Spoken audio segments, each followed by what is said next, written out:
please.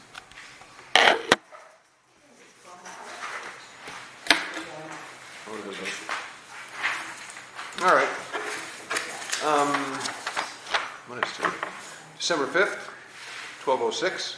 The Citizen Advisory Committee of LC Jewel and Seaside Rural is commending. Welcome and introduction.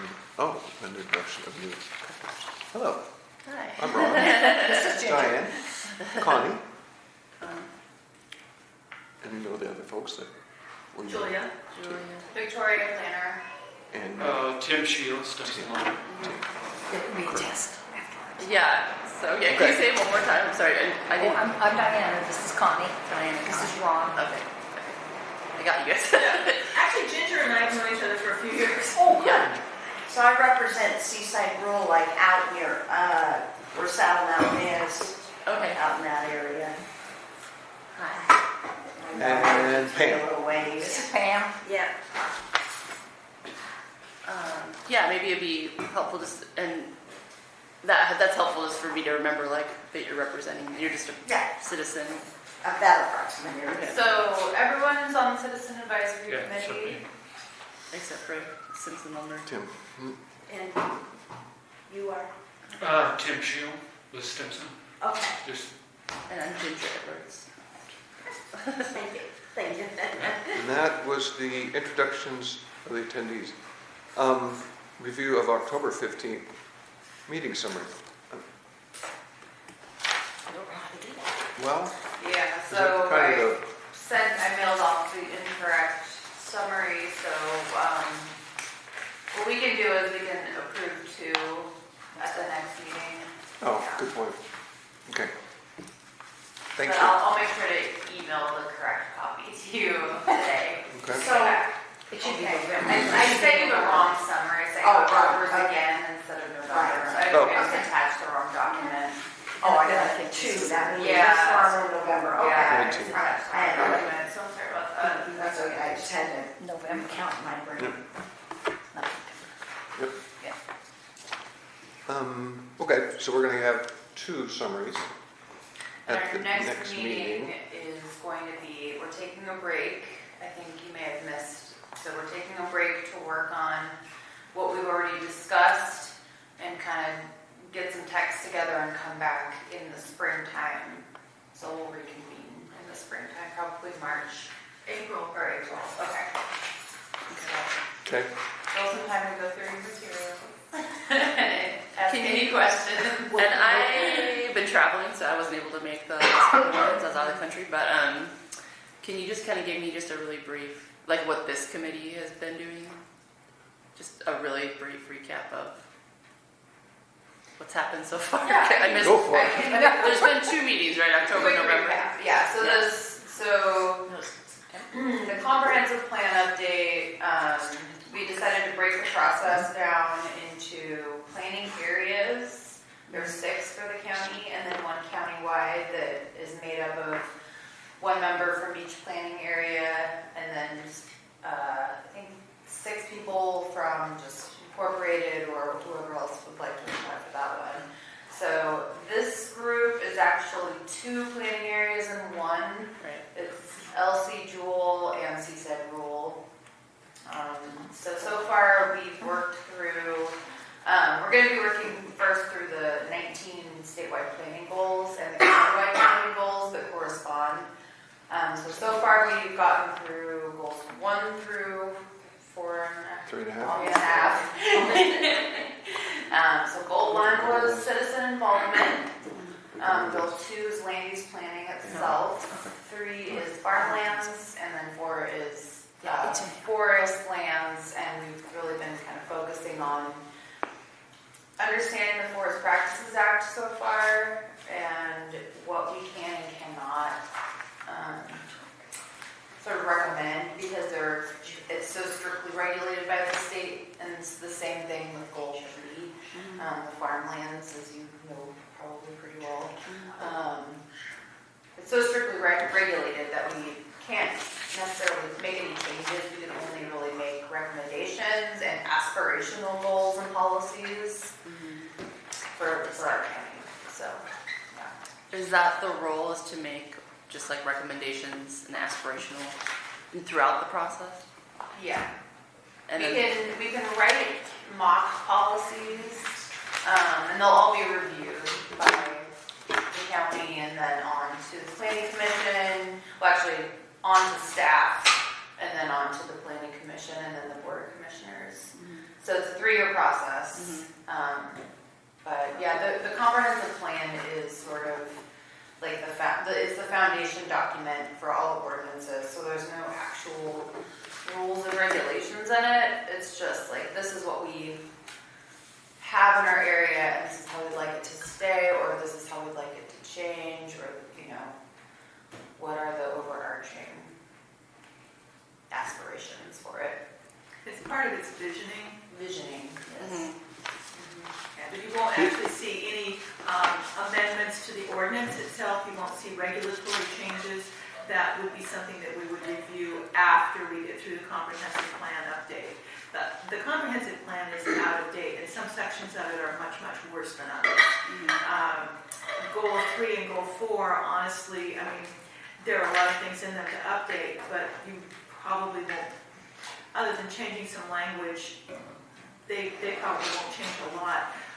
Goal 9, the economy, is so out of date that it's unusable, for example. So anyway, but all the goals relate to each other, so we need to look at everything. So we'll get through the goals and policies, get that adopted, and then we'll start in on the actual zoning ordinance itself. okay. The reason I got involved was just because it affected my permit when I went through it, and when we did the farm and forest just section for the different districts, and I sat on that committee for a couple of years, and we just went through line by line, like the code, and updated it. And so I just wasn't sure if this is, I know this is a much bigger project, but Yeah, I mean, we do have kind of a similar thing that we can do if we want. It's not necessarily, it just kind of depends on what the committee wants to focus on. But like, for instance, we have this checklist here of the current statewide planning goals and policies the classic county goals and policies. And we can go through line by line and see if it's still pertinent. Like, is the goal met? Should we retain it, or is it out of date? Like, there's some kind of weird ones, like an elk browsing goal that I've heard from other committees, and it's not really applicable anymore. But I don't know if every group is going through this section. Has public things gone through in this? They were looking at that, yes. Okay. So a lot of the committees are using, basically, where we have goals and policies in the document itself, we've been playing out creating this worksheet so that it's easier to work with, so you can read and see what they say. And then we have some notes and basically some marginalia that says, oh, okay, this relates to something that doesn't exist anymore, or things like that, or this should be updated, this language should be updated. Not all of the goals have these easily definable sorts of goals and policies worksheets, because they don't have those goals and policies within them. Goal 3, for example, farmlands, doesn't have a worksheet like this because it doesn't actually have any goals and policies explicitly drawn out as like 1A, 1B, 1C. It's just this sort of narrative. One thing that came out of all of the committees about Goal 3, for example, was that it was a negatively written goal towards small farmlands. And that I think everybody decided needed to be updated, because there were a whole lot of people, as you know well, who are doing a lot of intensive use on small acreages and making not just a living, but providing services and food for whole neighborhoods and the co-op and everybody else. So anyway, there's the whole language rewrite that's going with that, for example. And you missed Goal 3, and I'm sorry, because that's one that would be near and dear to you. But we're not done with Goal 3. We're going to be taking, during this hiatus that you're on, staff will be putting together everybody's ideas and then bringing it back to you so you can look at it. So you're going to have another bite at Goal 3 anyway. Oh, okay. I And then there's other people in the committee not here, right? Brian Lippy and Brady Gert. Brady Jules is gonna be here. 'Cause he's- Are you on SFG? I'm in Yeah. Seaside. California? I live on Highway 53. Yeah. Oh, and I forgot to say, Jed Arnold from Hampton Lumber called in, and he's on the phone, but he's on mute. So he's here to answer questions if we have any Oh, cool. specific, yeah. He can hear us, but we He's can't the hear him. disembodied man. Okay. Yes. Hello. Unless we lost him. And that is a great segue to my next thing here, report on the county CAC liaison. What I gleaned out of that was they were going to go through these. And I don't remember her name. She was sitting right to the left of you. And she was getting right into it. So I think as we go forward today, we should just do that and go right through these and check the boxes and see what everyone thinks about these. In four, but I want to transgress because I never got to say anything about one. Goal one. Goal one, item policy 7. And it talks about Clatsic County shall use the news media, mailings, meetings, and other local available means to communicate planning information to citizens and government agencies prior to these hearings. What I'd like to see is quarterly, from here on out, even if we don't straighten this out now, when is the next? What is it, 20 years from now? We could listen. When's the next one? Just hit answer. How often does the comprehensive plan get reviewed? Jed? Every 20 years? Yes. Hi. That would be nice. We lost you, huh? Okay, yes. Disconnect. Oh, okay. But Ron, the last time Can you hear us? the comprehensive Yes. plan Okay. was updated, was technically. Were your ears burning? They're revisiting goal 1 right now, Jed. Oh. 1970. Okay, so my point, that's a good point. So I would really, really, really like to get this straightened out, because if we have to wait and whoever's sitting here the next time is going to deal with the same thing we got right now, and that's trying to get people to this same meeting. Again, and what we've discussed was the part about the best communication tool out here is the mailbox, because some people don't have email, they don't have phones, they don't have texts, they don't have anything, but they do get their mail. And I would highly suggest that even from now going forward, that we start a mailer with the Jewel LC box holders, at least, which would be a lot of it, 300 and some families? Per quarter, and just put on there, because we'll know the dates of what's coming up, goal 4, 5, 6 on this date, and they can put it on the refrigerator, at least going forward, and then have that in here so that whoever's sitting here the next go around from 20 years from now already knows. And another thing,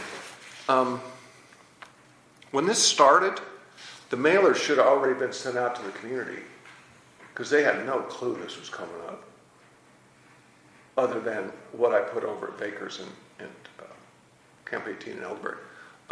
Like 30 days before this comprehensive plan starts in 20 years, just mail these out. Here's what we're going to do. Here's what's going to happen.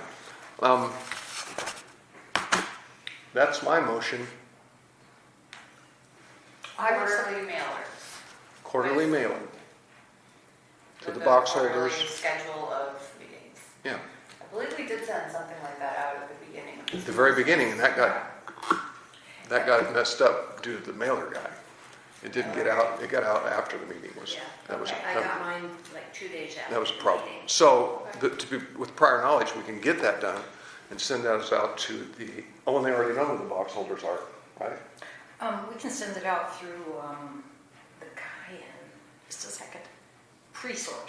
Yeah, he's got the Jewel LC database. We just provide the thing to him and he uses his little stamp and Well, what about everybody? I mean, the Seaside district is included in this as well. Well, they could put, It's a much larger area. I'm completely agreeable with you. and you have there's a box holder, there should be a box holder thing for the Jewel folks, excuse me, Seaside folks. There should be. Yeah, I would think so. I'm not sure. Now, where are you getting the one that you're describing? I'm just imagining, yeah, let's It's a get pretty, these out to It's the people. divided up into routes, Right. for the mailbag. mail-in. Right. Like Dean has So is that this something area. like that I go to the post office for? No. Okay. Pre-sort. How do we do that? But Do we I think make a- that's a great idea. do we First of write all, that- for them to feel included. Do we write that up and Yeah, how do so we, they don't what's think the this is protocol? just happening. I don't know. Well, that's one of the things that we're gonna be working on for the next couple months, is taking those sorts of suggestions and turning them into possible policies. So I believe we did talk about some similar methods before, and we talked about one, and we can always refine it, you know, and So do we need to physically write it up for you? well, we've been From us? taking notes, and that's part of what our meeting summaries are for, is we're gonna extract the topics you Okay. discussed, and we're gonna put that into sort of Okay. policy form. Would you like a volunteer to help make that flyer? Because it's going to be a one-page, We're kind of a long ways from making a Yeah. flyer at this point. So, even for your, if we did a quarterly update, like in April, put one out. Well, I mean, if, on a separate kind of resource, you're of course welcome to post public notices, and we will not stop. I mean, that's but we do have to make sure that we've got the budget for those sorts of things, and, to send out. That's in one of these And pages. I guess I would wonder, like, what's the reason for sending out notices? You want more people to come to these meetings? Absolutely. Yes. No one knows what's really being decided about their oh, property. rarely do we have community. Well, and just so that they have the opportunity to understand what's going on. Yeah.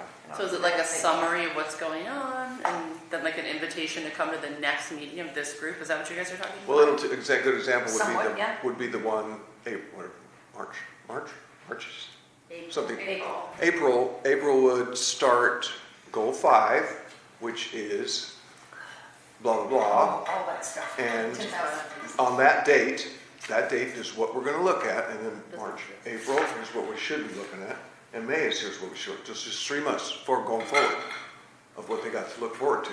And they can And the check thing- this- the- okay, I'll find The out. thing important about that is on the goal list, they can look at the goal list, I'm just going to go to goal 14.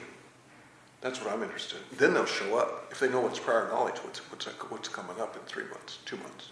Okay. So all of this is actually available on the county website. So you're saying that basically people don't use the internet? I wouldn't say that. At least one of my main heritage members does not have internet. And I don't think, I I go to the county anyway. website because I use it for my business. I use web maps, so I land on the homepage and I look at what's new. But otherwise, I don't know why people generally in their daily lives would go to the county website.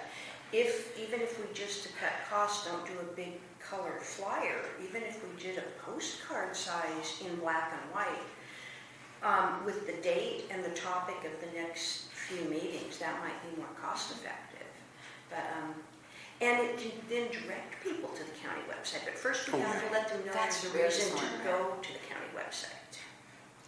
Yes. You Okay, could definitely make a quarterly mailer, one of your main suggestions for. sure, thank you. Yeah, well, I mean, if we talk, I guess for somebody that has no DSL, it's highly expensive to have internet like at my home. And slow. And so, I mean, I do it because, it's kind of an important, it's kind of my thing in comparison to maybe having a new dress or something. But it's expensive, and I think it just makes, I think that depending on the internet, could lock several people out. Are there no CPOs in the county? Citizen participation Well, organizations? this is it. This is This the is- CAC. And then this is the CAC. Fire Association too, so. Just asking. Yes. Okay, does that conclude your input on the, good. I need to bring that up. Okay, we'll move over, sorry, Dan. No, I just am wondering, because we have 23 of these, if we should set ourselves a little, this much on each one, because some of these are a slam dunk, some of them need tweaking. So if we set ourselves just a few minutes to go to each policy, And we'll get. hopefully, if you got a chance to read over these, we can go to the ones that you think are important also. Deal with those. I can't remember. Read them again. Yeah, there's 20 now, I think. 'cause 23. There's a skip in there. Okay, policy 1. Well, okay, the goal. To conserve forest lands for forest use. Okay. I think our current zoning, the resource zone, the F80 and That's back too. AF protects that pretty well. It's not easy to take something out and develop it. So is it, how do other groups do this? Do they just goal met, retain goal? What is your staff, what Typically what is we've that, seen, who is that? typically what we've seen is people will look at these ahead of time and then just bring in Yeah. their notes on a few things. Oh, okay. Okay. Well, we So should much be. of this it seems just like it's pretty redundant. That's the feedback we've gotten, yeah. Okay. Go, okay. And some are outdated, you know, there's like. So these are the ones you guys wanted from us? Per person? Well, these, yeah, we Is that what gave your you these hope was? for your, basically for your ability to take a look at them, basically for your convenience, to just see what there is. Is there anything there that you think is egregiously wrong or that needs to be changed or updated? You don't actually have to parse through every word on these. Okay. You just take a look at it and see if something leaps at you. I have something leaping at me. Policy 4, the division of forest lands will be permitted upon a finding that the proposed division meets the following criteria. A, it won't diminish the potential for timber production, watershed protection, and fish and wildlife habitat, and the creation of new parcels will not materially alter the overall stability of the area's land use pattern. So, given that, I should be able to divvy up my forest land with no problem, because I'm not protecting any watersheds. If I don't cut the trees down, it's still forest land, and the animals can live there, and all that kind of stuff. It doesn't sound like I have to follow any rules, which I'm happy to do if I'm supposed to, but. There is still a Which one is minimum. 5. I'm sorry, 4. Are we jumping through these, or how does that? No, she just asked if something was Something leaping jumped out at you. you. Oh, okay. And that leaped out at me.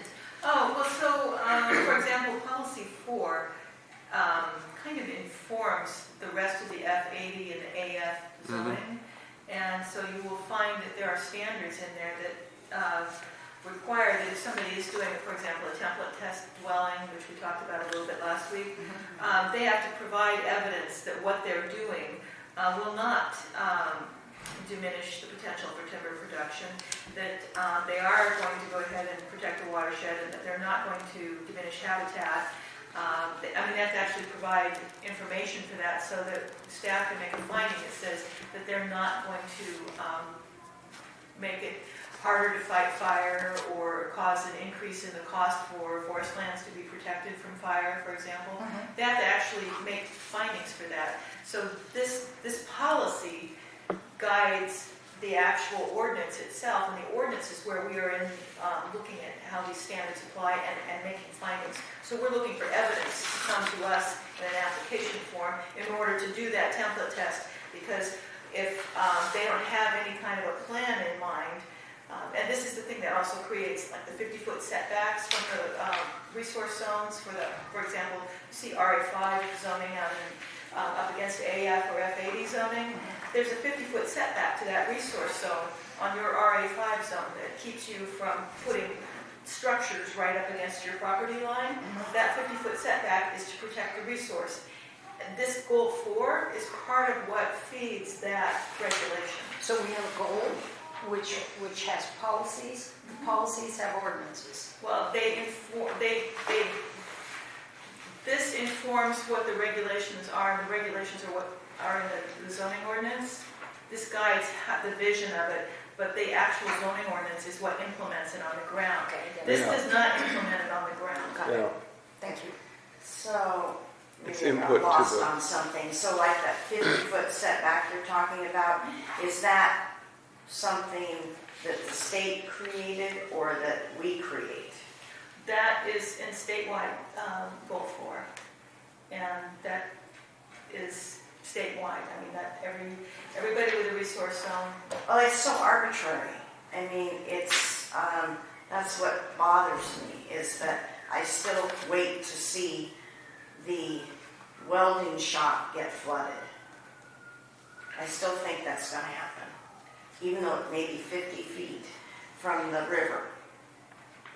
So, I mean, That's in a different zone though. That's an RA5, that property. right, but I figure it, but it's right next to, so the RA5s don't have to worry about the river? That's the flood zone that you're asking about. That's a whole different critter. That's a hazard zone. That's covered under goal 7. Okay. We'll be addressing. All right, Tim, sorry. I was thinking, because there's forest lands all around it, and you were talking about habitat, so I was keying in on habitat, sorry. The river. Sorry. Yeah, thank you on 4, policy 4. Thank you. Yes, I'm going to jump around. Tim, what do you think of policy 1? From, I did not have any issue with it. I guess my question was the last segment of it, where I mean, it allows people to graze livestock. And again, from a commercial timberland manager's viewpoint, would never put livestock out in a plantation. You just damage yeah, trees you're putting. But that's a minor detail. I mean, that would be my feedback.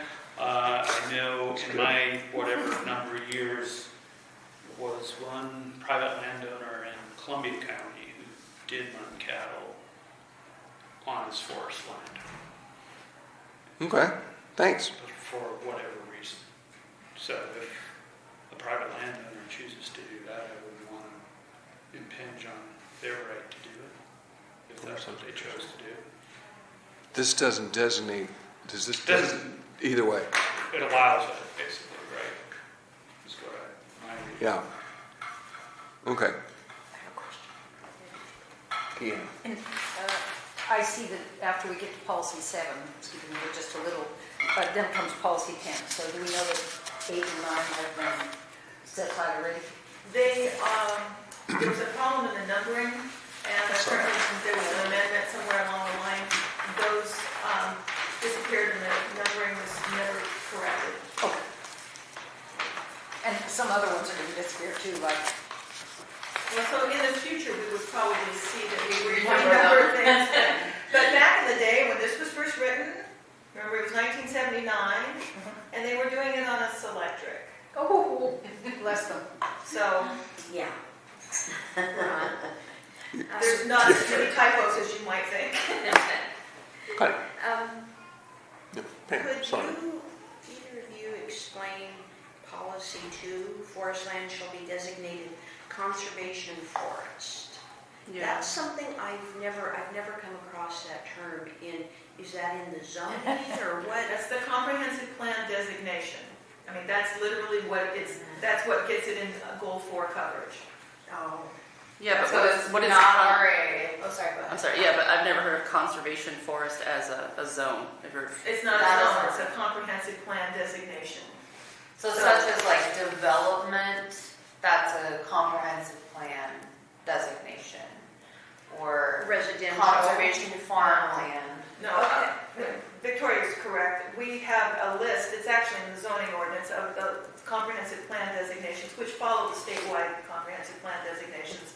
And so these are labels, if you will, under which different zoning types fit. So conservation of forest lands covers F80 and AF zoning.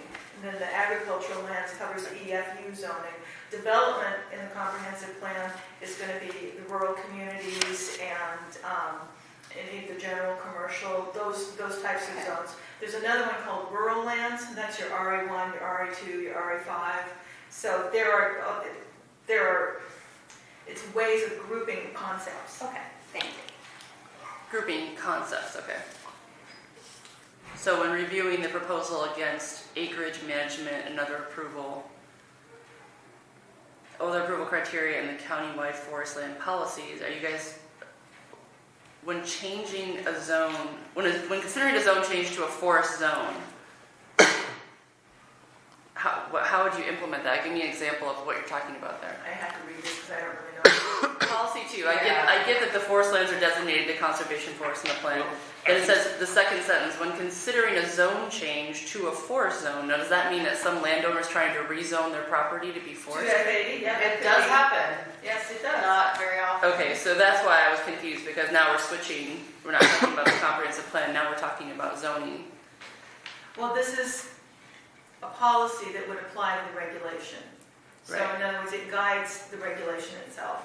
So when considering a zone change to a forest zone, one of the things the planning commission has to look at are these things, the management acreage and these other sections of code, or these other sections of the ordinance. Which kind of ties Or the into comp plan. policy 4, which was what we talked about first. I was just gonna say. That it will not diminish the potential for timber production, watershed protection, la-di-la. Yeah. So forest land policies 19, 20, and 21, and those are here. Yeah, Yeah. be on the flip side, I think. Yeah, literally flip. Okay. So I guess we can come back to this one after we read those, huh? Because I don't know what those are. And policy 5, F38 doesn't exist anymore, does Yeah, it? see the, oh, I'm sorry. That's what the notes say. Staff recommendations say get rid of that whole I thing. didn't read further over, they did. That's what I'd like to see. My hope for us in the end of all this is that we can produce one document There you that go. has all the goals in it that you can actually carry around and use and snap open and remove pages from. Because I don't think we should have all the criteria for every decision that was made. I think we just have to have. Our goal down the road for this is that the comprehensive plan becomes a much more easily used document that maybe is a fraction of the size that it is now and doesn't have all of these background reports and materials. Background reports, that's what I meant. Right. The other thing, and I know this is a little task, but I'd love a schematic, if it's possible, comprehensive plan, like policies. From there goes to the planning, that gets the ordinances. Here's the law enforcement. People who go out and check to make sure the trees are planted, that they're growing, and, Okay, that's ODF, that's not us. well, then we need ODF on our schematic. You get what I'm saying? Because good grief, there's alphabet soup here to try and figure out, you know, who's what. Which who's way the rules. flow chart goes. Exactly, we need a flow chart. Well, ODF would be by referencing the Forest Practices Act. ODF is kind of folded in, they're the ones who administer it. Okay, Yeah. then that needs to be on a little line, you know? Well, I think it's right in the very first in policy 1, Yeah. isn't it? Or am I off? I guess what I'm saying is, for me, if I could actually see it on a piece of paper, how the decisions are made and who's in charge of which rules and laws and how they're enforced. Actually, I guess it doesn't reference the forest. So that was There it is. I thought the Forest Practices Act was around. countywide forest lands It's policy. policy 3 is forest practices on lands. in this zone, conservation forest shall conform to Oregon Forest Practices Act and the Oregon Forest Practice Rules as revised. Here. So that should be under ODF, right? Well, right, the Oregon Department of Forestry regulates the Forest Practices Act. Right. Yes. So that's what they're here, that's part of our community, they're here and you're the practices people. So this one is, I mean, it's so highly regulated by the state. Like, what exactly should our focus be here? Because we are dealing with a situation where the county doesn't have a lot of control over what happens on forestry land, right? I mean, it's really it's state practices. So what would you guys recommend that our actual focus be for changing county policy on this? Because so much of it's already designated by the state. Like, what can we even talk about that wouldn't just be a dead stop of like, oh, that's law, state law. I mean, you want to change the state law, that's one thing, but we have a certain amount of like, you know, what influence can we have at a county level to make make our statement as people who live in this county and how we want Clatsop County to manage forest lands, like what's possible or what should our emphasis be? Otherwise, we're just going to read through this and be like, well, we can't, that's the state law, that's the state law. Does that make sense? Like that question? Absolutely sense. Yeah, so, We've- I mean, one of our recommendations could even be that we want to have a discussion with the state about this. But more likely, we'll say something like, it is the county's goal to protect water or wetlands as carbon sinks or something like that, and put a focus on this. But we're not changing the law. We're just kind of stating what our focus will be or what we want to see conserved or. The county might just say that it recognizes the values of forest lands as all of the different balancing act of the forest lands. The forest lands provide so much,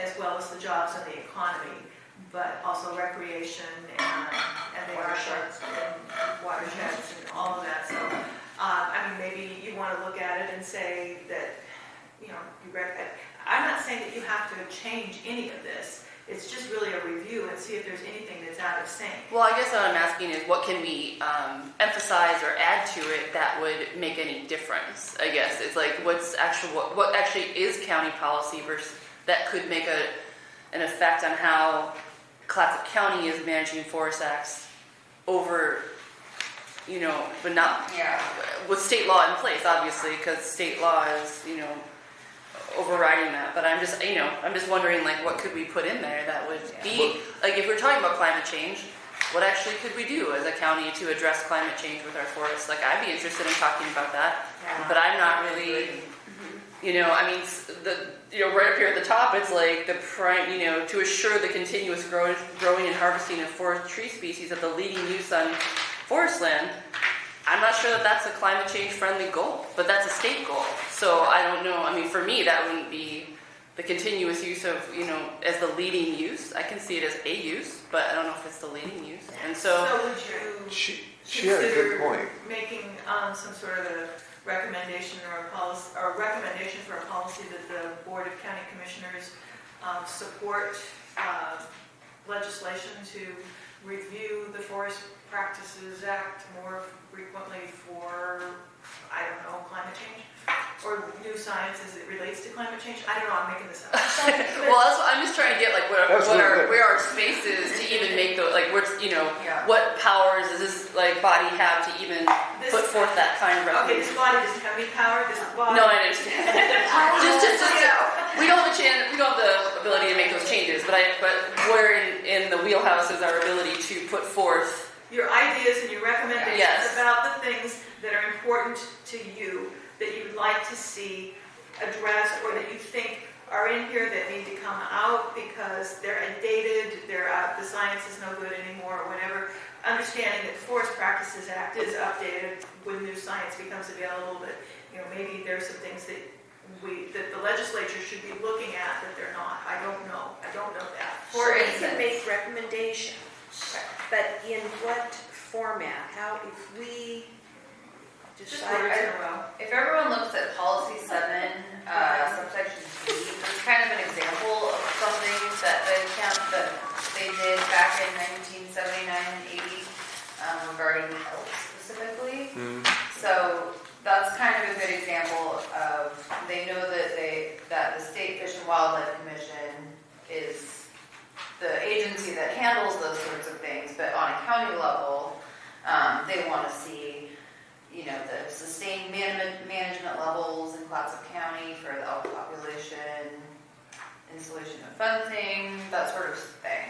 Okay. So those are the specific recommendations that this committee made. Okay. Before you have to adjourn us, she brought up a great question. I was wondering, these other committees, they're probably through this. Some of them probably are. They're working their way through. Did you notice, because we seem to have the same, except we're out here rurally, but which one was there stumbling? What were they concerned about most? So we could all kind of focus on what's the real deal. Did they have the same focus as the group? Or I know that they had a meeting and a story about this particular goal. Do you guys have any notes coming out of that meeting, or was anybody there? Yeah. It was great. And can give some feedback on what came up in that meeting, because I wasn't able to go to that. But. There's a lot, and a lot came up, and I think that we'll be working on putting out something, but we haven't done Okay. that yet. But Okay. I think what would be helpful, for just like being here for the very first time, so forgive me, but like because this question's come up before, I was like, what are the other committees thinking? Like, is there a way for the different committees to have some kind of connectivity in terms of emails or summary notes or anything that we could see what each other are doing? Or that's the countywide, so there's the That's countywide. this afternoon. I'm sorry. The meeting's this afternoon. So there are the CACs, of which this is one, and then there's a countywide group that is made up of liaisons from each of the CACs, plus some extra people. Okay. That countywide CAC does meet this afternoon, so Okay. you're welcome to attend that. Ron is the liaison from this committee. Okay. So there's that. Also, everything is on the county website. All of the summaries, the audio, sometimes we have the video recordings from some of the presentations Okay. and some of the committees. That's all on the county website. It's all available to you to look at anytime. Okay. So I know Brody sent out Brady sent out a very long email about his thoughts on this goal. And where did that end up? Is that going anywhere? It's going to come into the materials that go into this stuff that staff is working on. Okay. But yeah, I mean, you're welcome to share those sorts of thoughts. We won't be managing it, however. Okay. You know, we're not going to take all the materials and distribute it necessarily, Right. because we want to be kind of equal opportunists. But you know, if you want to email each other, that is something that we are not going to regulate. Mm-hmm. We're not going to manage. We're not going to manage it. So county policy has been for committees to not have conversations that are private off via email, for example. Right. Your committee work needs to come through here. It's public record. It is public record, and you are subject to public records meetings laws. So you, if you have material that you want to submit to the group, for example, ahead of time that you want to bring or something like that, you would send it to Victoria, and it can get distributed with the meeting packet, for example. That's what the Southwest group has been doing. If you have materials like that, but otherwise, county policy asks that you, as a committee, do not conduct business outside of this meeting Okay. and not email each other. Okay. So if because one of the things that I was going to try to catch up with Pam on is that I didn't get to go to that Monday meeting. And I'd really like to have some, kind of get kind of a summary of what happened. So if I wanted to call Pam, I'm not supposed to do that. Well, you really should be having that conversation with Pam here today. But we don't have enough time. There was a summary for that too? Coming? I did not attend that. I was on vacation, so I have to now I I'm asking. I have the notes. I've not been told to distribute them yet. Okay. Could you, or do you have to wait to be told? Okay. Because that would be helpful, you know. I had no idea, because if this hadn't just come up, I was intending to call you and find out, what kinds of information you found out at that meeting, so. Well, and we're not going to police you and say, I'm sorry, you two ran into each other at the grocery store and you can't talk. We're not going to do that. That's not it, but you should be conducting the committee's business in the committee. That's legal advice from county council. Please. Okay. Good idea. So, a question, my original question that started all this, is the actual mechanics of us making a recommendation. Like you had said, goal 1 maybe wasn't climate friendly or something. What is do we write it down? Do we give it to them? Yeah, some people are writing fairly elaborate motions. Other people are just coming up with general ideas, and the other group at the table says, yeah, that's it, and staff takes it as notes. That's, for example, the Lewis and Clark Only Maluski group has been doing it that way. They discuss through and come up with some generalized ideas, and staff, in this case me, writes it up and repeats it back to them, and they say, yes, that's what we meant, or no, take this out, put that in, okay. And they don't even bother with the motion, they don't need to, it's just a consensus, the group is, this is the way they're heading, and then it shows up in their summary, and that's what we're using to go forward. It doesn't have to be elaborate. Other groups are more comfortable with an extremely formal process. It's really how you want to do it. You can be extremely formal, you can be informal. It's what you guys are interested in. And I am going to have to tell you that I'm going to have to leave in about 10 minutes. I have an appointment I need to go to. So, Question for you. questions to me? Question for you. At that last meeting, the 19th, the lady that sat to your left was making that policy. She wanted to write something about a policy change to and Andy was writing it down. And, Cheryl? Yeah. So, what's the protocol there? Well, that was the first time I worked with that group, so they were somewhere. So they actually could do a policy thing? It was an addition. They were writing some language up that they were interested in seeing. Whether that language will end up being refined or how it gets used, ultimately, we don't know. But they were coming up with actually some firm language. So then from them, it goes to Andy's group, right? The group, they make a motion to keep it or whatever. So then where does it go up the chain of command? Does it go to the commissioners?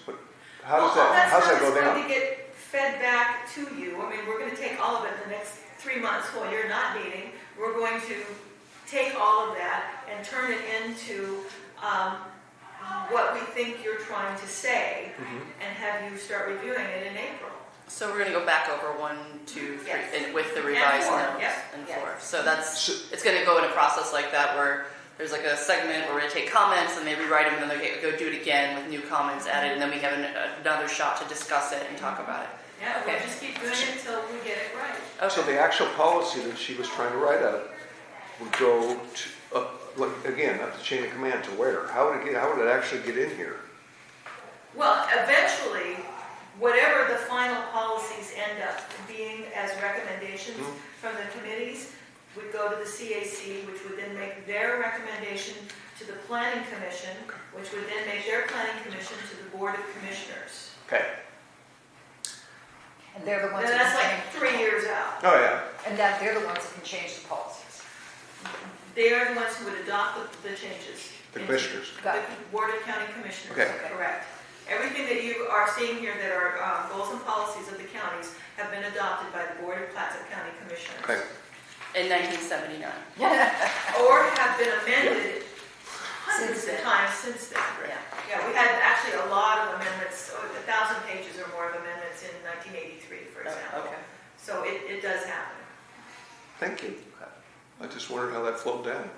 So I feel like this is what they came up with many years ago, which is fine. And then we need to review what they have, but really would be a better, in my opinion, maybe because we're all in one room, a better use of our time to maybe go through some of these discussion questions, because this is how new information gets generated to introduce to this, right? So Sure. because things that were even an issue in 1980 are an issue in 2020 coming up. So That's like the new information that I feel like, from my perspective, needs to be talked about in this community. Like, what new things should be in here that weren't even an issue 40 years ago? We didn't do this last meeting, policy thing. Uh-huh. We did this. Okay, I was just... So, but there was two, what was the email said, there was two added? Something. So I think the first, I would have to look at the whole agenda. So we're gonna, quick, before you go, because you had mentioned December 19th. You wanted these in your hand. Was that the plan? Would you like that? We are liking them, yes, basically as soon as possible before the Okay. end of December would be nice. So we can, I don't know, I can physically give it to you. I don't know. And are we doing one each? Yep. You can, we're not obligating you to do this. You don't have to fill out these like forms for, your car registration or something. You don't have to do this. Some people are comfortable with that process, other people are not. Okay. But then you really have a clear idea of what's on our mind. They're helpful to staff, that's true. And it feels like for this first iteration, since we're going to come back to these goals, it would be good to get some broad categories that we want to revisit for the next run. So that's the other thing I'm just trying to get to, because I know we're all running out of time at this meeting, is that if this is our last shot at 4 before it goes into the county hands to come back to us, so I understand it's coming back, shouldn't we try to like get some broad categories that we'd like to discuss again? Like on paper from this committee, being like, we are concerned about climate change, or we are concerned about whatever it is that everyone's concerned about, I don't know. And get that in the notes so that can go back to the county. So at least it's in the framework when it comes back to us that we did have those in the notes. Otherwise, I feel like we're going to run out of time if we go item by item in the old recommendation. But I don't think this is not important. I just think that maybe what we're here to do is kind of think about the newer things that need to be added, because we're going to come at this again. We have a chance to go through this again. Most of that was in the minutes, which is fine, because we'll go over that next time for all of these categories. But do we decide which two were new? How do you force sensors?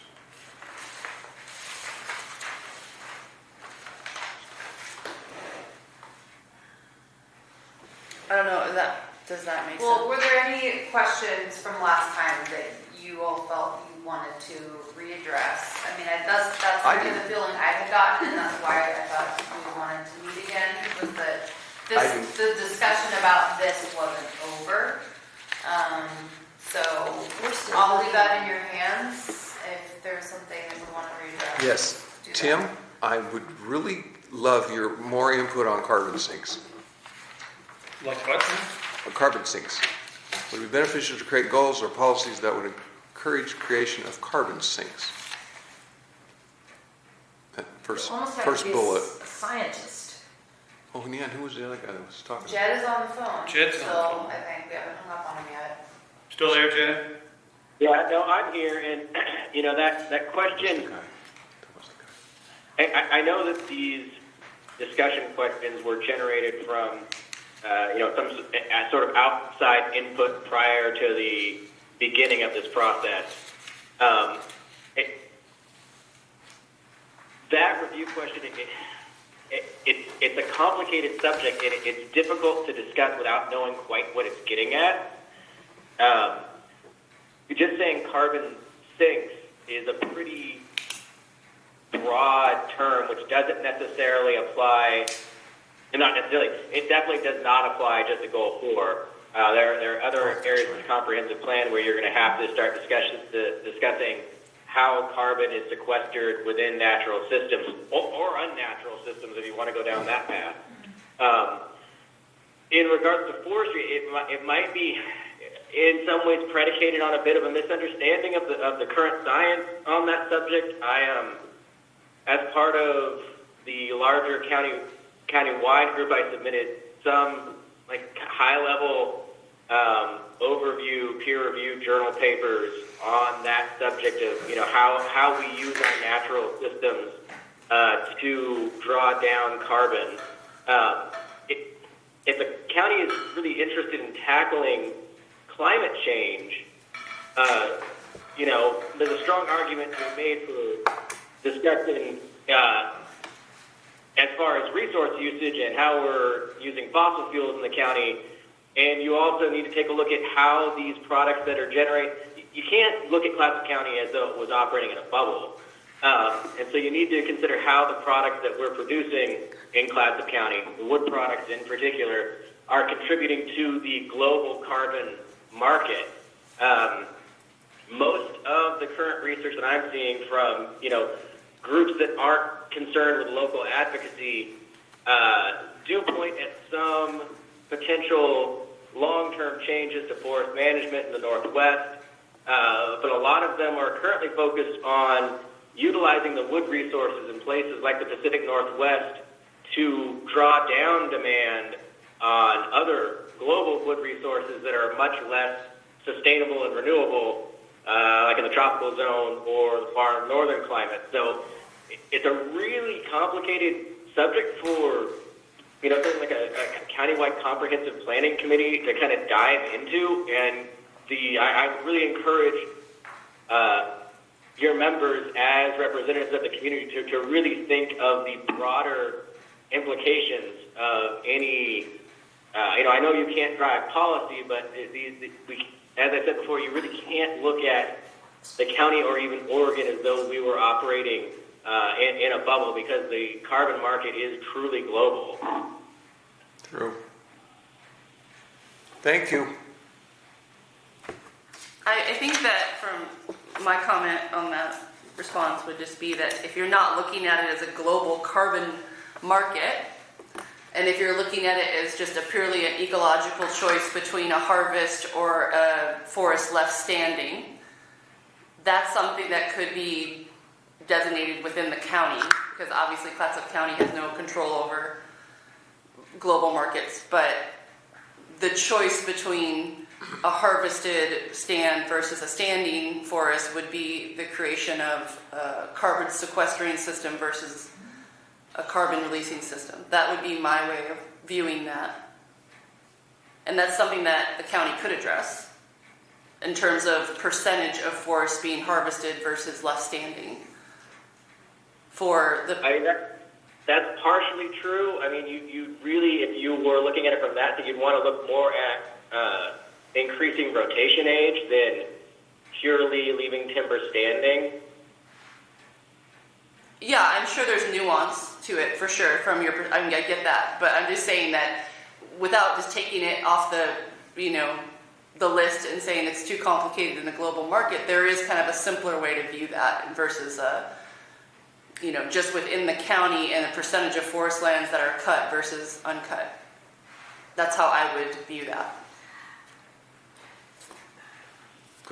Yeah, and I'm not trying to say that it's too complicated to address. I'm just trying to say that I would encourage people to consider the implications of those actions beyond leaving. If your goal is to just leave the forest uncut, period, and then point at it as a carbon sink, and that's a method for achieving the goal. But if your goal is truly to address the current global climate crisis, then other considerations need to be brought in. Thank you. Connie?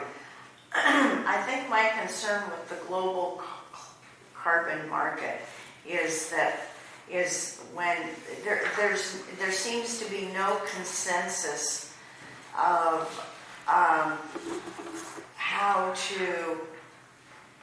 what climate change is and the things that we can do to try to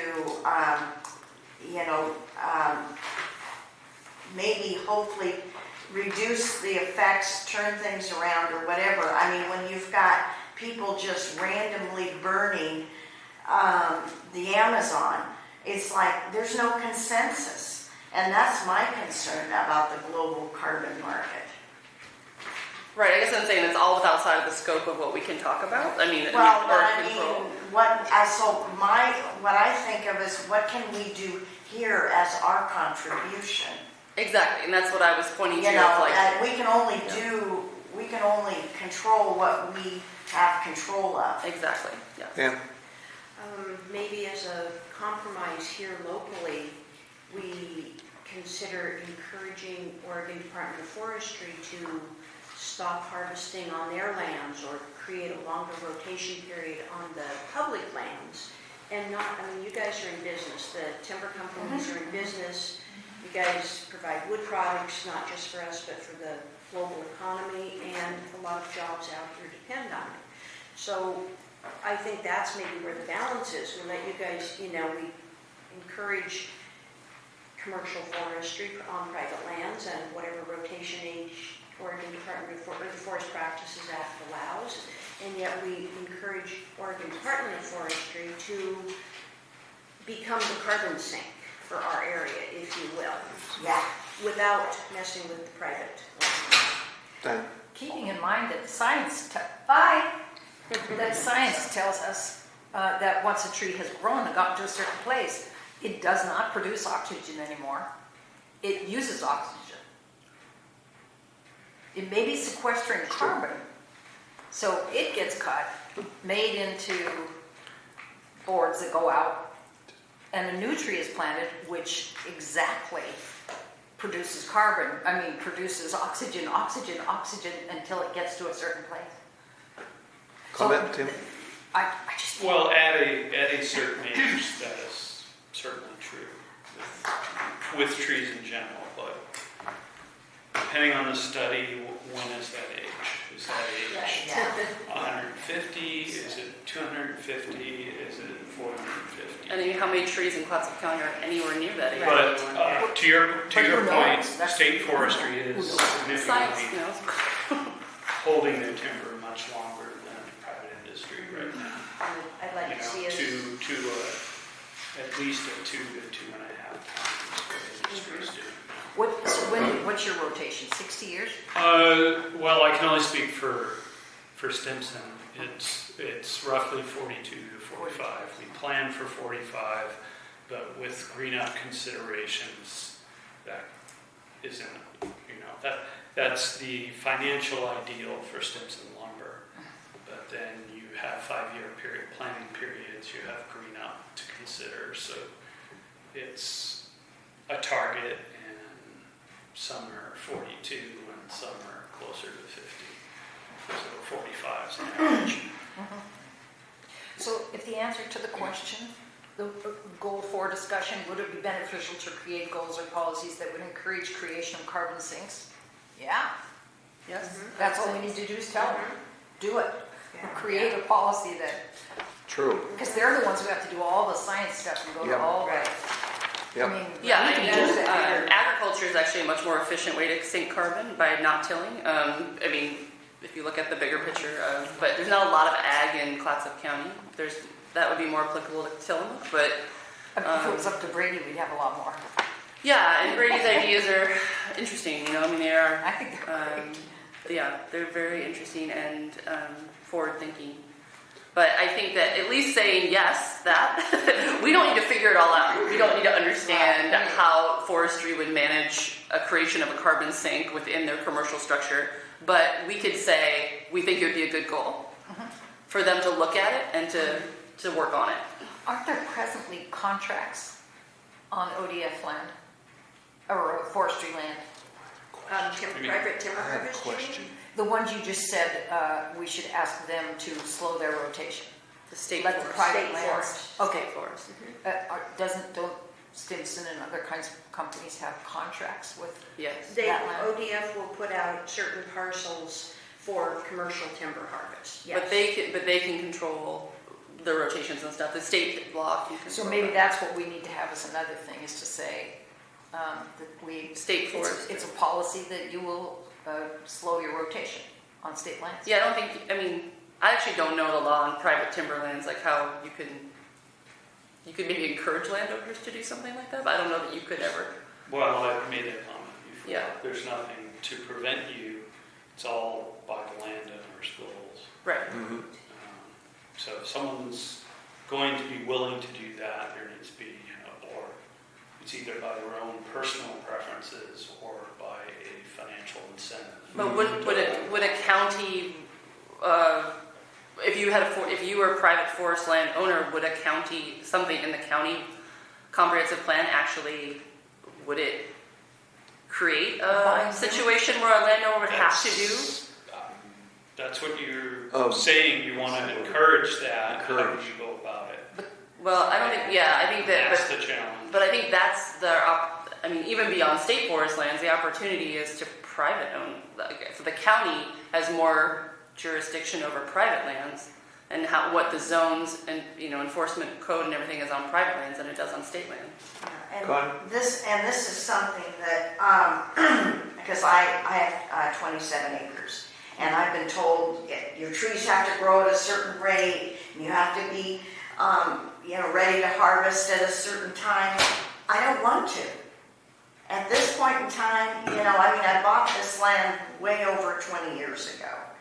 But given what I know now, I like to just let it mature as a complex forest ecosystem. And what is preventing you from doing that? Well, I'm afraid I'll lose my tax, and I can't afford to lose my tax deferral Because it's forestry and you because I'm not harvesting as part of the. So what I understood. you will lose your zoning as a forestry resource zone. Is that what you're saying in your tax status? Well, I don't know if the zone would go away. I might have to pay all the taxes I back. think that's more a tax question. It's a special assessed value. I know not, Yeah. But this actually does go to a part of it But because I if you're mean, talking about, the reason I brought it up is the encouragement piece. yeah, I know. Is that if I haven't done all the research yet, so maybe I put this out to have somebody either counter my fear or but taxes create encouragements or discouragements. And so my idea is that as a small landowner, if I can just let it just sit and do what nature does. So you're in deferral, right? Yes, I'm in deferral. Okay, you're not going to lose your deferral because you don't harvest. Am I correct? That's what I think. I think so. Yeah, I don't think you need to cut. So, I didn't understand that. Okay. Forest Practices Act guides most of that, and as long as you're in conformance with their standards they have a certain standard of the number of trees per acre, that if you fall below a certain basal area, which is basically tree size times number of trees per acre. Well, that's my point. As long as you don't go below the minimum that qualifies you as a clear cut, You're okay. you're fine. But if I'm not managing it professionally like you would, I might not have the optimum tree size. I don't want to go in But you have a certain amount of trees per acre is what he was saying. Who would know the answer? Do people actually go out and do that and measure Someone trees? like Ashley would be at tonight's County? meeting. Ashley Latorra she would know. So I'm just I'm bringing familiar this with out the as rules, an but encouragement. not every segment. Yeah, I think that. Yeah, sorry. Go ahead. No, There was a gentleman that said, she was still here. He was sitting right beside me at that last meeting, and he made the statement that all these goals are intertwined. yes, they are. You cannot just segment them because we just jumped over here because that's a problem with that. It's so interesting, and he was right on the money. They are so intertwined. Sure. And one comment I'll make, depending on the age of the timber or the trees when you buy them, even if you have a goal of sequestering carbon, up to a certain time period, you're going to want to encourage that stand to be actively growing. In other words, not let it stagnate and or become a fire hazard by carrying too many trees per acre. I mean, that's a lot of what the trouble with east side forestry was. Wrong species, too much density that kept fire out decades ago, and now you have a huge Which is true. fuel load, and a lot of trees are dying. which is a good segue to the second bullet. What policies might reduce the threat from wildfire? In not removing alder. Is that? Dang, what now? What did you just say? It makes it worse if you leave the alder. No, Oh, alder opposite. is almost like a fire break Yes, I'm doing it because right. it has so much moisture in it. I was talking to Ashland's I'll check that. wildland fire manager.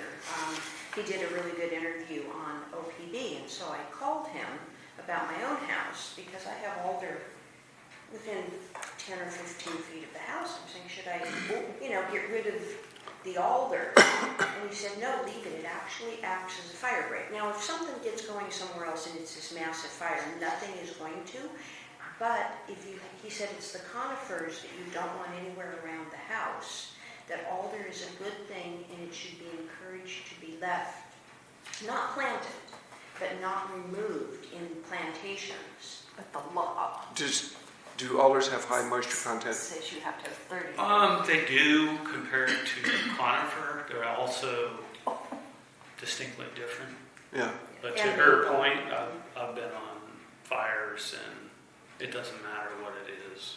When a fire gets going and generates heat and starts sucking air into it, Maybe it slows it down a little. everything, you'll see Okay. alders drop their Creeps, it's on the climate. leaves, Well, conifer oh, trees yeah. drop their needles.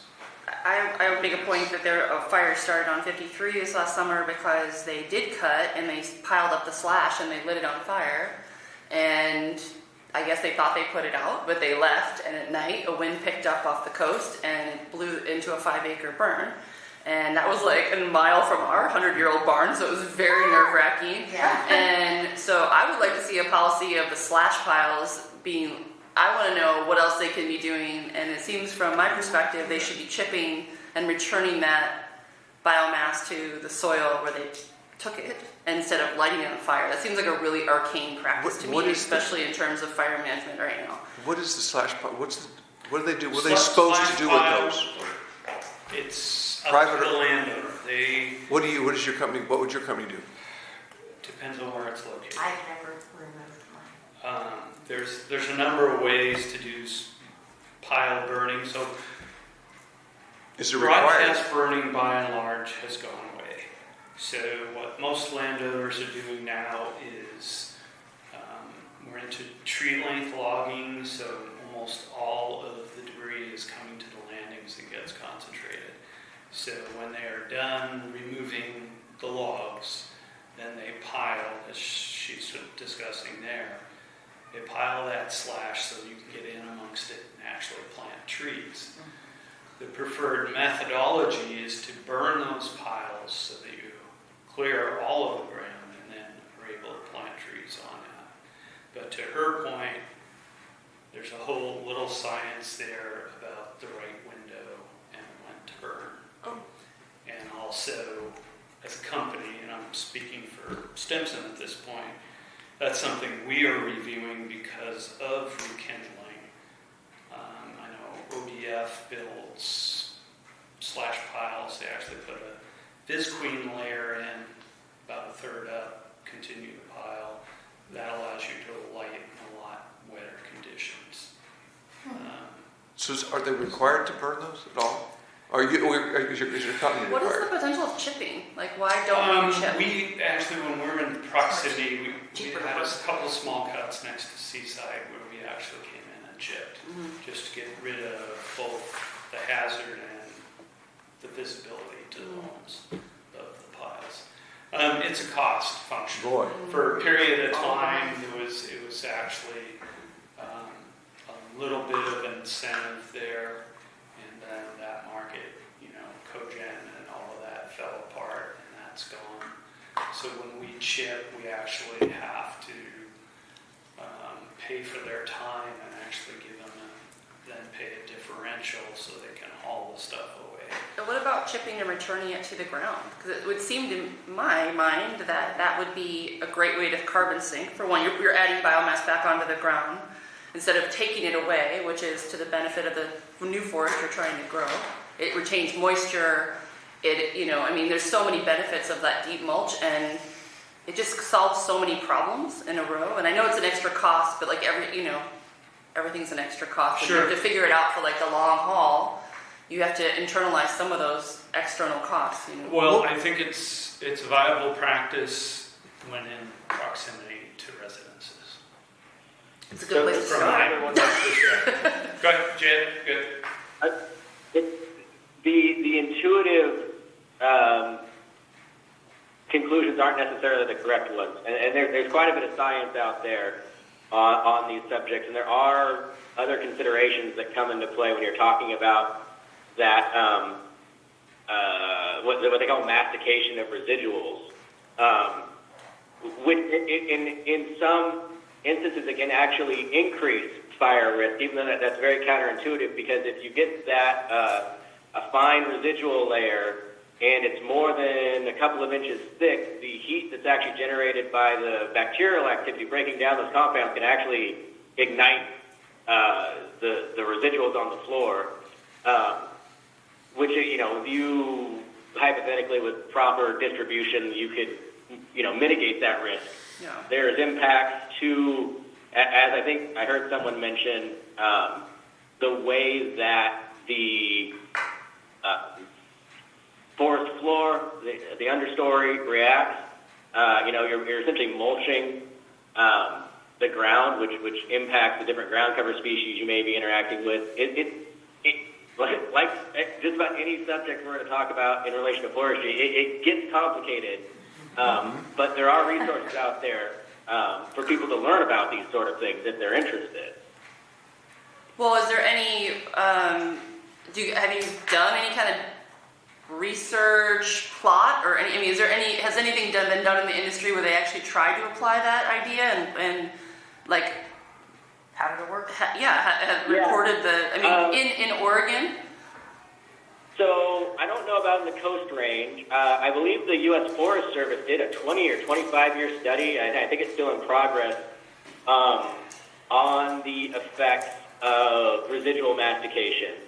I could try and get in touch with those folks, and tell you about some of the different things that they've learned. Yeah, I'd be interested in hearing what they learned. So where do you use macerate? Are you saying massification? Mastication, I think. Mastication? Like Like chewing? Chipping it. Residual mastication. Because there's massicate, no, yeah, mastication. I thought it was is the term where you add the water to it and it. Just a suggestion, Ron, if you guys are going to make some headway time-wise, we're getting off into details. Oh, that was good though. Because Well, it's good because Because he you have mentioned- people who actually answer questions on the phone. Like I don't know like what the industry has done with any of that. It's just like I can have the idea, but because if you did too much chipping, it would to me it would mess up what's going on on the ecosystem right there. But Whatever- naturally, what whatever forests was do is trying to fall grow- over and whatever's trying to grow and through this. decompose where they are. It's like But they decompose as a whole tree, right? As opposed to a pile of chips. Where are we at? They decompose slowly. as They break down. Where I Right. it's a chips. slower process. I mean, I'm thinking like when I used to put bark chips in my garden in Portland. It changed how the garden, how the flower beds, pH, perfect, yeah. And so that's, otherwise, I'm just thinking the chips for something else. Plywood. I don't know. It's I think this would be a more rapid rate of decomposition, but other than that, it would be a natural product that would fall on that ground, and the native species underneath the forest should be able to grow, and Yeah, the pH I'm that's... not a biologist, but I just, that was the one thing that I just feel like it's I time for... learned was this whole complicated ecosystem thing. Yeah, I just feel like it's time for at least some experimentation for some different kinds of Yeah. things that we can look at in the coastal range. Range. Yeah, because like mulch lighting on fire and clouds of. It's wet here.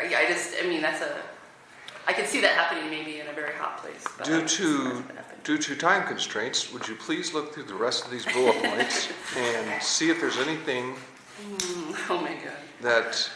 The one, Go ahead, Dan. on the discussion things, the one that says, how can the county prepare enforceable policies? You can stop right there. because the rest of that doesn't matter. We have great policies for taking care of clear-cut land. I live on Christmas Tree Road. 4 pieces have been clear-cut, 5 acres at a shot, and there is no enforcement about slash piles, burning, reparad, planting again. None.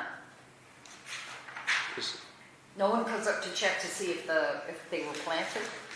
No one comes up to check to see if they're still alive, which is all called for somewhere down in here in the ordinance. Yeah, what- Oh, so you're making a comment about enforcement. I am enforcement.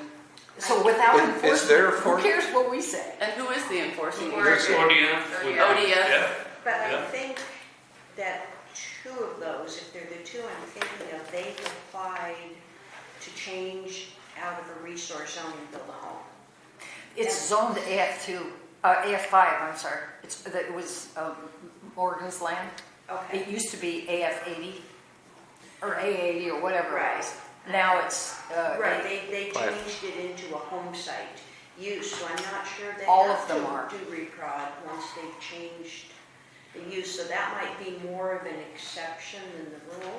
There Oh, were so many exceptions. didn't know. And how, I mean, holy moly. How would I know? Well, then, I the- assume that a small forest little place like that has to go by the same rules as others. If it's clear cut, replant within. so ODF If knows. it's zoned. If They would it's know. zoned It's forest. zoned Yeah. AF. They could know and look and see what it's zoned and tell you. Yep, I would think so. But AF Or is if also there an was, agricultural zone. I know. Huh. They clear cut it and put 3 white Connex boxes on it to grow marijuana, and now So they nothing's turn it into happening. farm use. It's turned into agriculture. Excuse me, it's not being farmed, it's fallow. They replanted some of it. It has 3 ugly white Connex boxes on it. In my neighborhood, in my residential neighborhood. Damn it. Well, there's a good example of, what could county policies do to address that? That's exactly what this question. Yeah. Like, what Yeah. could the county develop to address something that comes up like that? So you have AF is agricultural forestry, right? So they changed the use. Yeah, it's actually, I'm sorry, RA. Residential. So residential agricultural. Yes, So it's so not there was forestry nothing they then. could do. It's not forestry. Except that I'm in a forest zone. I mean, I don't really understand how that works, but Because they're all intersect. That's what's confusing, is that Yes. they're not all together. That you have like a zone that's one and right next to something that's different. So they have different rules that apply to them. and also it's been my experience in the past that, and Pam knows this, that there's a piece of property and suddenly comes floating across the sky and overlay, boom, you're now in resource zoning. And you didn't know. It suddenly came down, and now that you have to change how you can use the land because it's some kind of a water resource or something that wasn't there when you bought it. That is to say, you didn't know it was there when you bought it. This is And that was based on like a water conservation. Like a floodplain or? Possibly, yeah. Okay. Or even just rezoning something from AF 80 to RA5. Any sort of rezoning anything that can be viewed as a taking is a huge process, and landowners are always notified I have to tell you, of I don't that. know. And if they were not, then there are things like Measure 46, when they changed the lot sizes. We were not for notified zones. That's why I'm talking about enforcement. I want to. We can write all kinds of stuff here, but if it can't be enforced. Go ahead, it Shannon. I think that's a good point. I think enforcement's a really good point. On all this whole thing actually, like who's enforcing any of this. But I would like to talk about aerial spraying in terms of, and I know it's a very hot topic right now. It's being hotly talked about and all up and down the coast. Clatsop County is definitely it affects so many communities that are backed up right next to forestry zones, but they're shared water resources. So you've got Wheeler, which is I know in Tillamook County, but as an example, Rockaway is another example, and they failed state water quality tests. I mean, this is like in Lincoln County, of course. enacted rules to ban aerial spraying. I know we've got 2 timber people in the room, so I want to hear their reaction to that. And I think it's something that at a county level we can address because. This is something I brought up before. This is- But I think it's something when we're in this zone of like, at least I would like to put it on the discussion sheet and talk about it because I do think there's other ways to address weed management. Is it here? Was that one of the discussion questions? I don't see it on here. Is there a policy? I don't about think aerial so. spraying? I don't Then know. I guess what we need to do is agree that we Should need be. to have that. Well, at Maybe least it that's- needs to be a point of discussion, I think. Well, I mean, it becomes there's that one bullet point, how can economic, environmental, and recreational there you go. aspects of forest lands be balanced? Yes, there's. I see aerial spraying as, where does that fit into the balance? Yes, I would agree. Well, it does somewhere, right? Because I it's don't being know. done by, it's not Well- being done by private homeowners, it's being done by. Well, but I'm not sure with what we know now, whether it really fits in the balance anymore. I think with water, especially addressing residential water systems, we have to have that conversation about where the spraying's happening and results, where that water is flowing into people's wells and Well, but drinking wildlife water. habitat. Wildlife. I agree that, but at least start with human I health. mean, we've got the North Fork of the Nehalem. Yeah, And things get sprayed on my road all the time. yes, and I mean, not all the time, but. anyway, I would like to put that on the list of comments coming from. Because there's large tracts Those were the of ones- forestry. That was covered real thorough by In the other Courtney that one day she was here. Well, That was maybe in it's the already in photos. our list of Oh, recommendations. yeah, it was, and they showed the list of how close you could get to houses and residential. You guys talked about that too. Yeah. That's already in place. Yeah, I'm worried It's gotta about the be in there. runoff. It's gotta be. That's in what there. I'm Maybe worried So I guess we're confident that it's going to be, that the county It- is going to include that in the packet that comes back to us. It's been discussed at length Okay. in other Yeah. meetings. Then that's good, that's great. I'm not worried about breathing it, I'm worried about the runoff. I just want to make sure it's I in guess the my mix. question to you is, what are your concerns? You don't have confidence in EPA standards? My understanding, the issues on the coast are generated from low flows seasonally, where the water falls below the state standards. It's not related to forest management as far as spraying chemicals in the uplands. That's not been my understanding of it. So what is your understanding? Where is? My understanding of it has been, well, I'm, as coming from an organic farming perspective, one is, what's being sprayed above, farmlands that could contaminate soil and water. And we're talking about cocktails of pesticides probably herbicides that I haven't seen the actual disclosure of what those mixes are and how those chemicals interact with each other. So the EPA may have approved chemicals individually, but as they use as a mix, it changes their effect on the ecosystem and how they interact with human health. And that how I want to, I feel like there's a lot of questions about Why what's would being they sprayed. spray- and- would I they guess my question is, if there's no proof that a toxic level of anything is coming downstream, then what is the concerns and or the effects of that upon you? I guess. I mean, I understand people not wanting a helicopter spraying within proximity to homes and whatnot, and water supplies being buffered. But I do not understand the, to me, over concern about contamination of water when, from a practical standpoint, buffers are in place. I can't speak to what other companies do, but we certainly don't. We will spray by hand Yeah, when we are in about proximity to that. homes and people have concerns. So, Pen. Testing. I'd love to be able to rely on, you say that people are overreacting or being too concerned.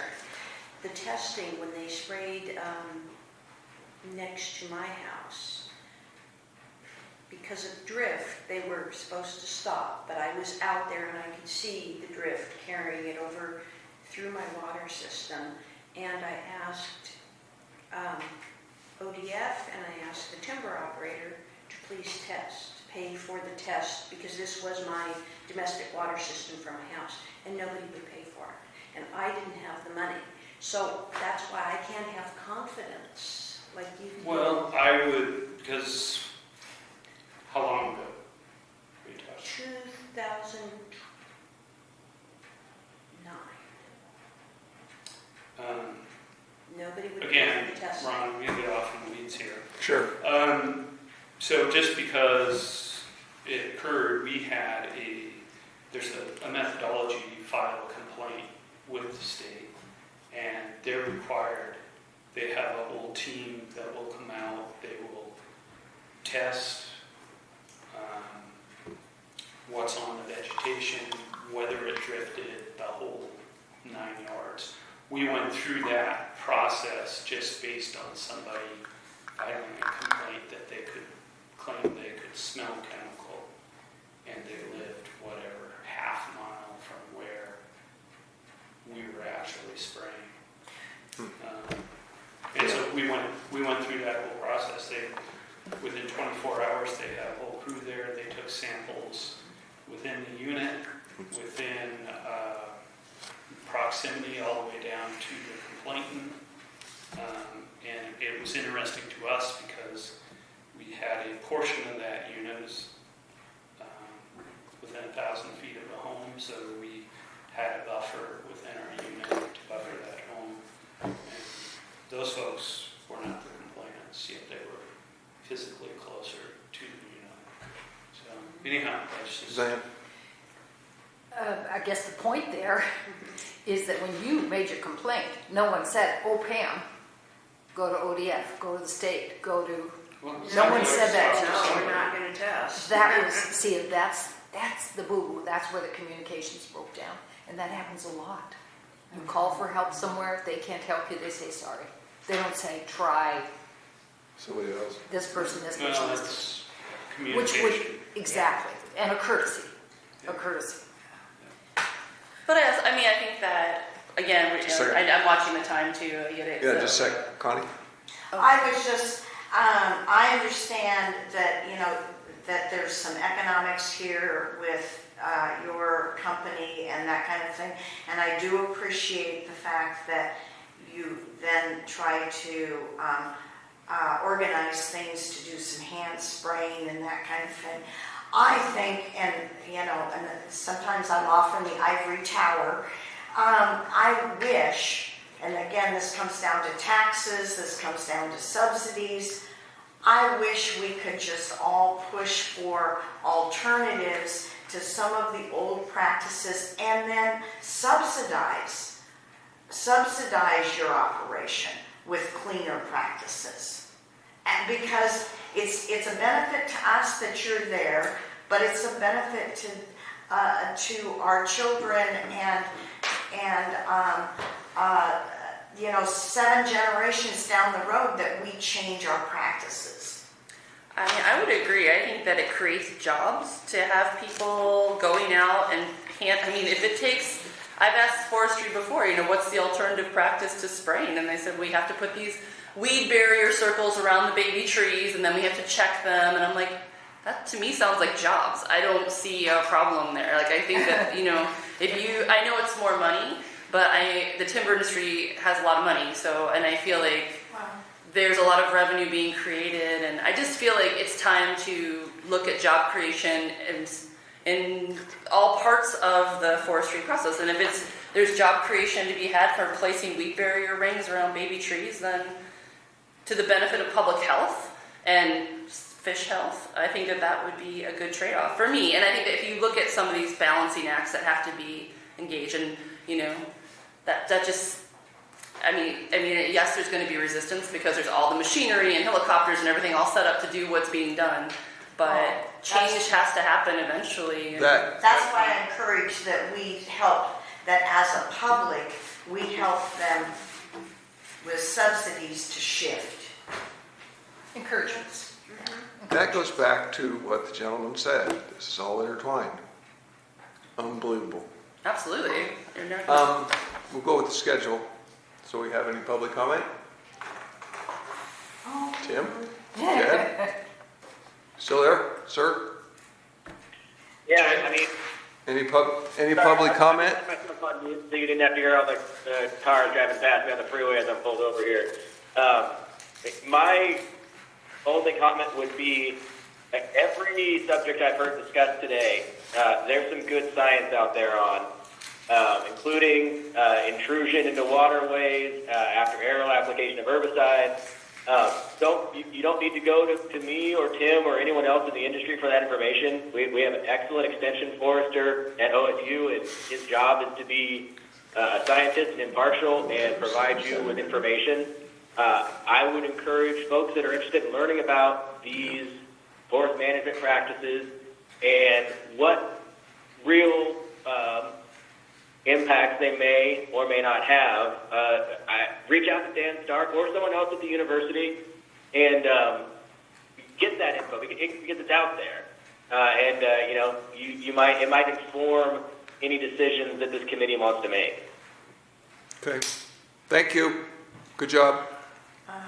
All right. We'll move over to, our 2020 schedule. There's another comment. Got a comment? We have Go ahead, enough Connie. time. And I'm sorry if I should have said this ahead of time, but I really wanted the third bullet from the end talked about. Because OPB put out a little blurb saying that there was a county, at least one or two counties, maybe 3 counties that were suing the state. And I think that just like some of the other stuff that's old, I think depending on timber revenue for our tax base is old. And you've got to hear, should we decrease that? And I say yes. I would agree, but I also think that it's. I feel like I'm still a little confused with how we can get into all these super complicated, huge questions in 2 hours. Let's just talk forestry and its historical impact on that. Means oh my god, that's. I know. I feel a little. I feel like I want to do a good job, and I feel like Ginger, we've got 3 years. I know. I just feel like there's no way we can address what you just said. Is that's a huge topic that people argue about for, Yeah. God, this endless amounts of time, and how do you do that, and how blah blah blah blah, and how many the state and how all that works together in forestry. It's so complicated. Yes, that's why we need a flow chart. Or hopefully quickly, the third one, how might a goal or policy encourage the Forest Practices Act to take into consideration change? For a long time I thought that the Forest Practices Act looks very myopically at each stand of trees. You can clear cut 120 acres at a time, right?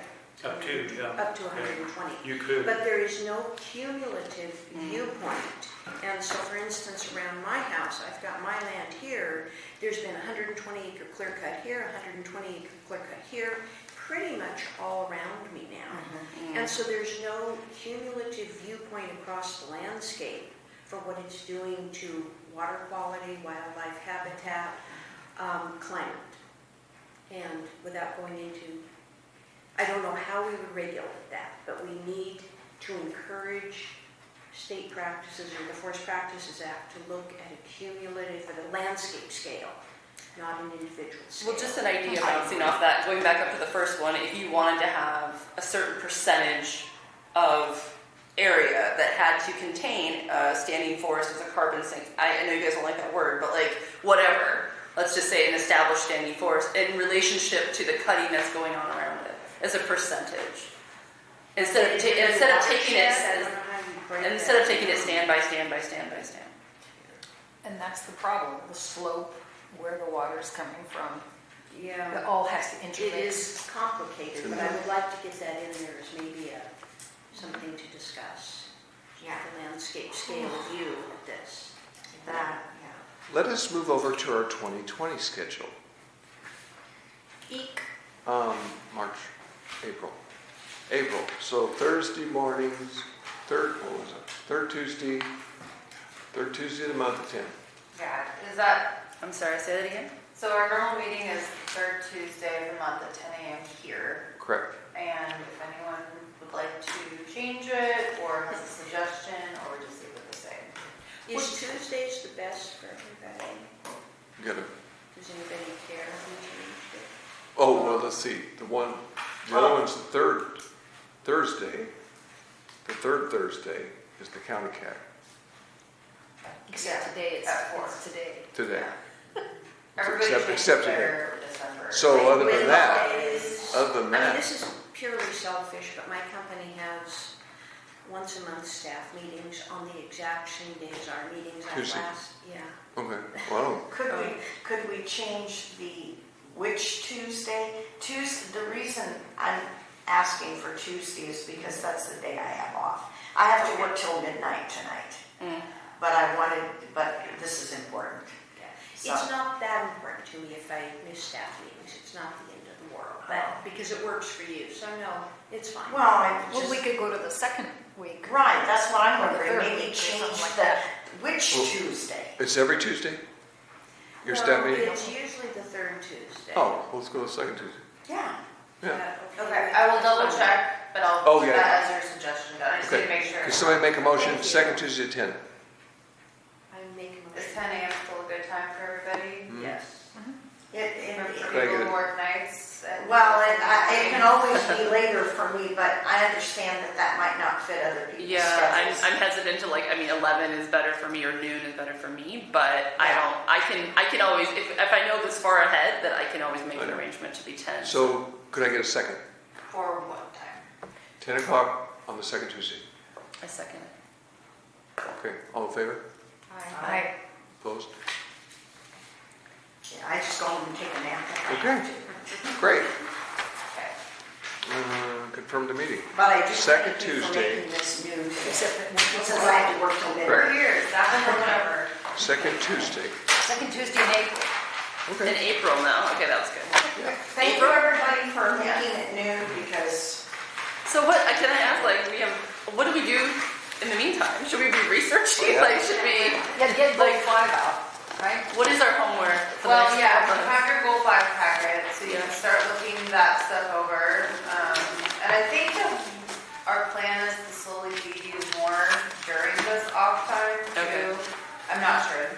Gail, the director. When you say more, you're talking about, okay. More goal 5 stuff. Well- That's only part of it. Yeah. That's just the beginning. okay, so back to this, because this just doesn't feel finished to me. And you said it's a 2-year process, so it's a 3-year process. So how do we get to come back to this? Because I agree with, and I'm sorry, I forget your name. Ginger, is that, each one of these topics is so huge. Well, I believe the idea is to just do some preliminary work on it while it's still fresh in everyone's minds. So that's kind of why we want to just get some text written, get it down on paper before it's a year from now and we've kind of forgotten everything. But then, so it's gonna, I think we're probably gonna end up doing it in chunks like this, but we do have 19 goals to get through. Right, So, but they're all gonna be intertwined. I mean, flood hazards is goal 7, but that also, as we talked about today, ties in with forest lands. So we're gonna get through all the goals, and then I would assume, I'm not sure, but I think we're gonna come back and actually look at the language that we already wrote and fine tune it from there. And meantime, we can look at the science of stuff, and So we could go back and revisit something and make a change. we will revisit this. This is not the only time. Yeah, I think what I heard was that this is all going in a big lump from the committees as general themes, ideas that we want teased out by the planning commission or the planners, and then they're going to try their best to draft out a new set of things to talk about based on all the input from all the committees, and then give it back to us when we come back in April, and then we can start with, okay, here's what we all kind of agreed was the top 10 or something, and we'll start there. That's what I heard. I'm not sure if that's exactly. Maybe, are you going to prioritize for us, or just pass it back down What? the top 10? I don't know if we're gonna have a top 10. Yeah. We may end up putting them all in, but also we have to think about what is actually going to be enforceable. So we may have, more of a discussion about how we actually implement these policies. So, Well, Okay, thank you. yeah. Could I get a motion to adjourn the meeting? I move that we adjourn the meeting. Second? Favor? Okay. Opposed? No. Sorry. Goodbye, phone person. Bye, thank you. Good job in there. Is he still there? Thanks for putting up with me. He's still there. Good job. See you, Jed. Thanks. Yeah, thank you. Got his phone on doing something. I'm going to see Bill. I'm actually so on the county line. I'm like Okay, which? one property into class up. I'm mostly like, we're really close to the handlers. I'm in Yeah, there. me too. So it's, All you have is a visit. Yes. Oh, yeah. My goodness, I forgot. right at the county line, there's a big red barn. That's our, Yeah, we own that big red barn. Yeah, I'm Oh, over. thank you. Anybody And else? where do you live? Always. On the other side, out here. Okay. Thank you for the coffee. Nice, that's In the very cool. day, Yeah. I guess we should thank the school, huh? Yeah, they've been really. They have been. We didn't get Yeah, it's a better